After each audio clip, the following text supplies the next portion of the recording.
ஆண்டுக்கு 8 நாட்கள் மட்டுமே பக்தர்களுக்கு காட்சி தரும் உடையார்லிங்க வழிபாடு அருள்மிகு நெல்லையப்பர் திருக்கோவிலில் வெகு விமர்சையாக நடைபெற்றது. இந்த விழாவில் திரளான பெண்கள் கலந்து கொண்டு சுவாமி தரிசனம் செய்தனர். நெல்லை மாவட்டத்தில் பிரசித்தி பெற்ற அருள்மிகு சுவாமி நெல்லையப்பர் காந்திமதி அம்பாள் திருக்கோவிலாகும். இங்கு ஆண்டு முழுவதும் திருவிழாக்கள் நடைபெறுகின்றது.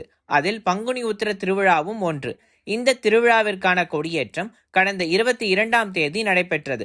இந்த திருவிழாவில் முக்கிய நிகழ்வுகளில் ஒன்றாக உடையார்லிங்க பூஜை அமையப்பெற்றது. சிவபூஜையில் 2 வகை உண்டு.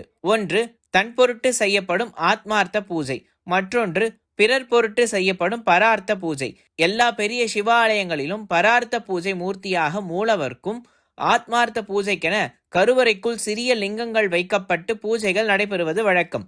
இந்த லிங்கங்கள் பண்டைய மன்னர்களால் பூஜிக்கப்பட்ட லிங்கங்களாகும். அந்த மன்னர்களால் திருக்கோவிலுக்கென எழுதி வைக்கப்பட்ட சொத்துக்கள் அனைத்திற்கும் இந்த லிங்கங்களை உடையவர் என்பதால் உடையவர் லிங்கம் என அழைக்கப்படுகின்றது.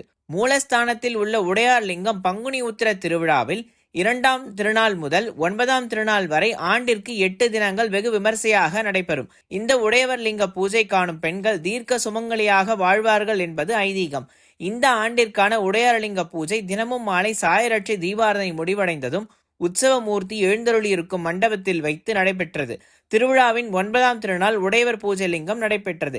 இதற்காக மூலஸ்தானத்தில் இருந்து எடுத்து வரப்பட்ட உடையார் லிங்கத்திற்கு மாப்பொடி, மஞ்சள் பொடி, வாசனை பொடி, பால், தயிர், இளநீர், தேன், விபூதி, சந்தனம் என பல்வேறு நறுமண பொருட்களால் சிறப்பு அபிஷேகங்கள் நடைபெற்றது. அதனைத் தொடர்ந்து வண்ண மலர்களால் அலங்கரிக்கப்பட்ட உடையார் லிங்கத்திற்கு சோடச தீபாரதனையும் நடைபெற்றது. இதில் திரளான பக்தர்கள் கலந்து கொண்டு உடையார் லிங்க தரிசனம் செய்தனர்.